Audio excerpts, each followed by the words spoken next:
देखिए, types of reserves and their treatment in at the time of reconstitution.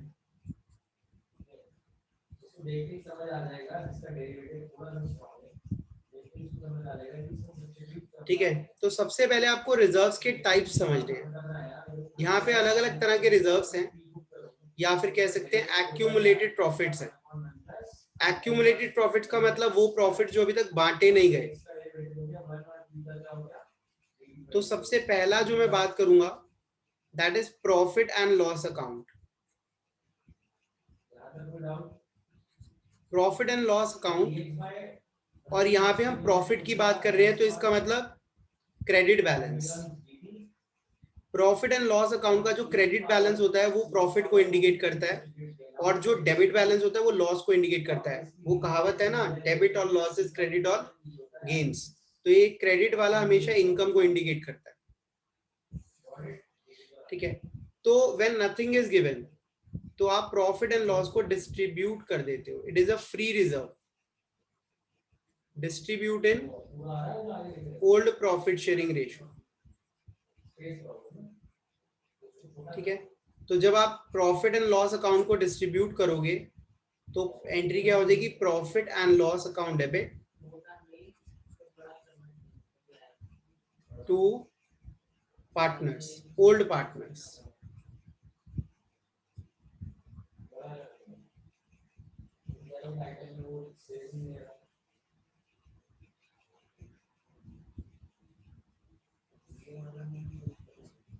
ठीक है, यहाँ रेशियो कौन सा यूज होगा, old ratio, old profit sharing ratio. ठीक है, लेकिन अगर प्रॉफिट एंड लॉस अकाउंट का डेबिट बैलेंस हो तो क्या होगा, तो ये प्रॉफिट नहीं है, दिस इज अ लॉस। और इसकी जर्नल एंट्री जो होगी दैट विल बी, पार्टनर्स जो है डेबिट हो जाएंगे, ओल्ड पार्टनर्स, चाहे उनका और लॉस क्रेडिट हो जाए। हाँ, और to profit and loss.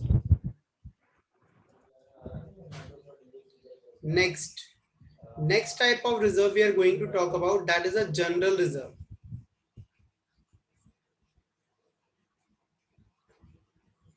General reserve हमेशा प्रॉफिट ही होता है, और जनरल रिजर्व एक फ्री रिजर्व है और ये प्रॉफिट को इंडिकेट करता है, और इसकी जर्नल एंट्री इसको भी हम ओल्ड रेशियो में बांट देंगे। तो इसकी एंट्री क्या हुई,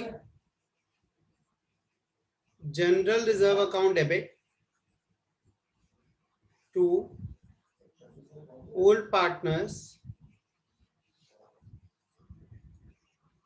कैपिटल और current.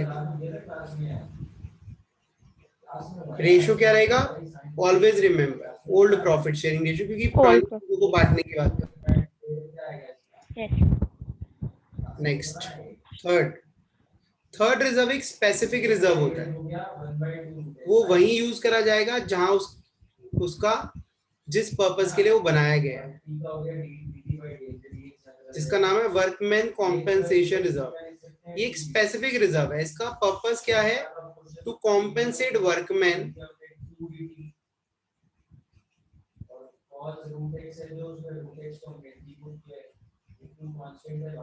for any injury caused to them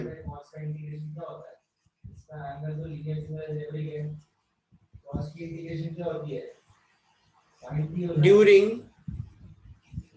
working hours. अगर उनको वर्किंग आवर्स के दौरान कोई भी उनके साथ मिस हैपनिंग हो जाती है तो उसके लिए भी हम क्या करते हैं, रिजर्व तैयार रखते हैं अपने पास, ताकि हमारे पास फंड्स की कभी शॉर्टेज ना हो। किसी का एक्सीडेंट हो गया, किसी को इमरजेंसी में हमें पैसा देना पड़ गया, किसी भी रीजन की वजह से कॉम्पेंसेशन देना पड़ गया, या किसी को जॉब से निकाल रहे हैं उस केस में हमें उसको कॉम्पेंसेशन देना पड़ गया। तो देखिए इसमें क्या होता है, इसमें होता है case 1, when there is no claim.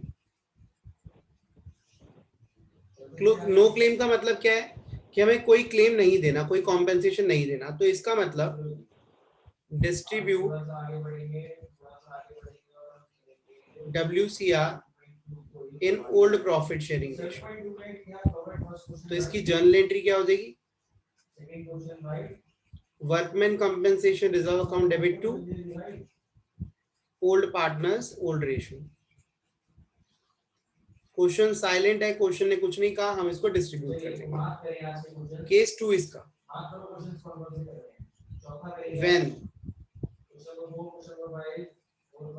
when claim is less than or equal to workman compensation reserve. Suppose मेरे पास रिजर्व बना हुआ है 50,000 का, मेरा क्लेम आ गया 40,000 या 50,000, तो मतलब मेरा जो रिजर्व था वो क्लेम के लिए अप्रोप्रिएट है। In that case workman compensation reserve मेरे पास जितना भी पड़ा है वो तो मुझे बांटना ही होता है, उससे जितना क्लेम में पैसा जाना है वो क्लेम में डाल देंगे, और जो पैसा बच गया वो पार्टनर्स में बांट देंगे। ठीक है, आउटस्टैंडिंग क्लेम। ठीक है, लाइक मेरे पास 50,000 का रिजर्व है, अगर 40,000 का क्लेम आया तो बाकी पैसा जो है वो मैं पार्टनर्स में बांट दूंगा ओल्ड रेशियो में। लेकिन अगर 50,000 का क्लेम है तो मेरे पास बांटने के लिए कुछ नहीं बचेगा। समझ आया? Next, case 3, when claim exceeds workman compensation reserve। मेरा क्लेम, मेरे पास रिजर्व था 50,000, क्लेम आ गया 60,000, क्लेम ज्यादा आ गया। इन दैट केस आप देखें वर्कमैन कॉम्पेंसेशन रिजर्व पूरा खाली हो जाएगा, पार्टनर्स को कुछ नहीं मिलने वाला, क्योंकि क्लेम जो है वो 50,000 से ज्यादा का है, आउटस्टैंडिंग क्लेम में डालेंगे। ठीक है, तो लेट से ये 60,000 का एग्जाम्पल लिया, कितने का भी हो सकता है, 50,000। इन दैट केस ये एक नुकसान हो गया हमें, एक्स्ट्रा नुकसान। ये नुकसान भी पुराना ही, क्योंकि अभी रिकॉन्स्टिट्यूशन हो रहा है, अभी हुआ नहीं है। तो इस नुकसान को हम जनरली, नुकसान प्रॉफिट एंड लॉस अकाउंट में जाता है, तो इस नुकसान को भी हम प्रॉफिट एंड लॉस अकाउंट में डालेंगे। लेकिन ये प्रॉफिट एंड लॉस अकाउंट नहीं, ये profit and loss adjustment account होगा।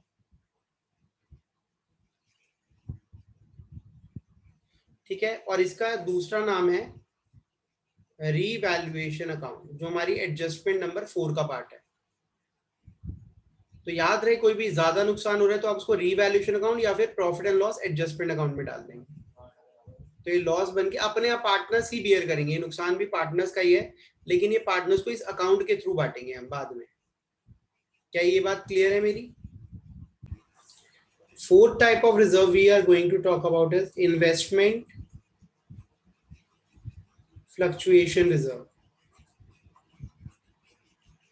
जब हम पैसा इन्वेस्ट करते हैं कहीं, तो डर लगा रहता है कि कहीं मार्केट वैल्यू बढ़ ना जाए या गिर ना जाए, है वानी? किस चीज का डर लगा रहता है?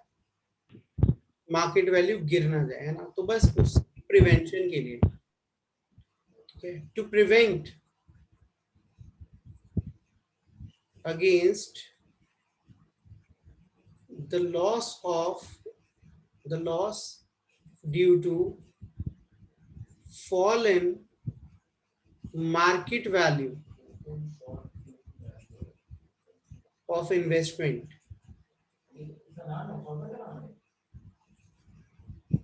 IFR is created। हम IFR क्रिएट करते हैं, ये हमारे पास एक एडिक्वेट अमाउंट मेंटेन रखने में हेल्प करता है कि बाय चांस हमारी मार्केट वैल्यू गिर भी जाए तो हमारे पास रिजर्व के अंदर इतना पैसा हो कि हम उसका जो शॉर्टफॉल है, फॉर एग्जांपल हम एक्सपेक्ट कर रहे हैं मार्केट में 1.5 लाख की हमारी इन्वेस्टमेंट है, और 1.5 लाख तो हमें मिलना ही है, लेकिन अब वो 1,30,000 की रह जाती है, तो जब हम उसे सेल करेंगे तो हमें 1,30,000 मिलेंगे। तो 20,000 रुपए का जो शॉर्टफॉल है वो इस रिजर्व के अंदर मेंटेन रखते हैं, सो दैट अगर कोई ऐसा नुकसान भी हो तो हमारे पास पूरे 1.5 लाख का एडिक्वेटली अमाउंट मेंटेन्ड रहे। ठीक है, तो इन्वेस्टमेंट फ्लक्चुएशन रिजर्व के अंदर हमारे पास जो केस है, that is case number 1, when market value does not fall.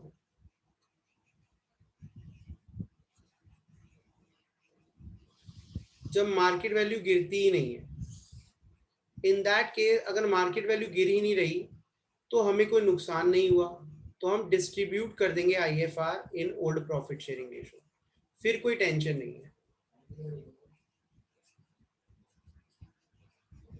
IFR account debit like other reserves to partners, capital or current account. Case number 2, when fall in market value,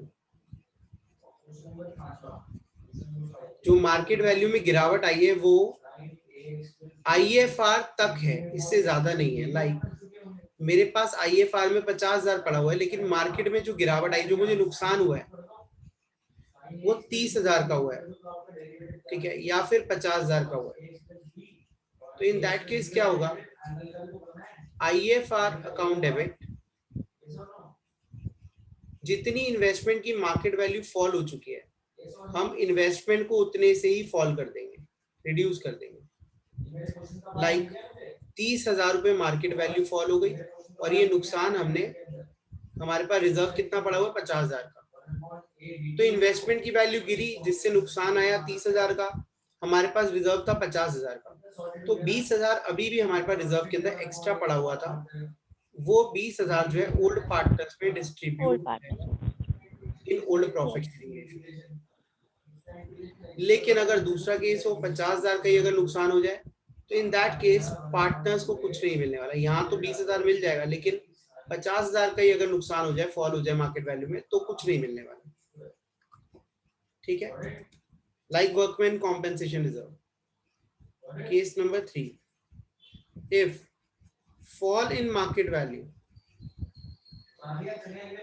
of investment की जो market value गिरी है वो बहुत ज्यादा गिर गई है, IFR में भी उतना पैसा नहीं था। लाइक IFR में 50,000 था, मार्केट वैल्यू 60,000 से गिर गई। In that case IFR account debit, नुकसान के लिए हमने 50,000 रुपए IFR में डाला हुआ था और नुकसान भी कितने का हुआ, नुकसान ज्यादा का हो गया, इन्वेस्टमेंट की वैल्यू कम हो गई। ये इन्वेस्टमेंट की वैल्यू जो है वो 60,000 से कम हो गई है, एसेट की वैल्यू कम होती है तो क्रेडिट होता है।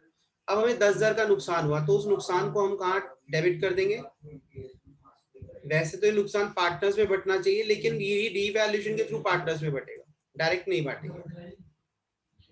क्लियर है? इसमें कोई डाउट है तो पूछ लो।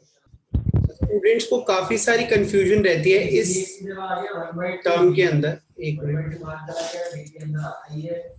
That is employ provident fund. ये क्या होता है, कई बच्चों को लगता है ये भी प्रॉफिट है, ये भी रिजर्व है, तो ऐसा आपने कभी नहीं सोचा। एम्प्लॉय प्रोविडेंट फंड, एम्प्लॉय का प्रोविडेंट फंड है, ठीक है, एम्प्लॉइज प्रोविडेंट फंड। तो ये हमारे लिए एक लायबिलिटी होती है। जब एम्प्लॉय हमारी फर्म को छोड़ के जाता है तो ये पैसा हमें उसको लौटाना होता है।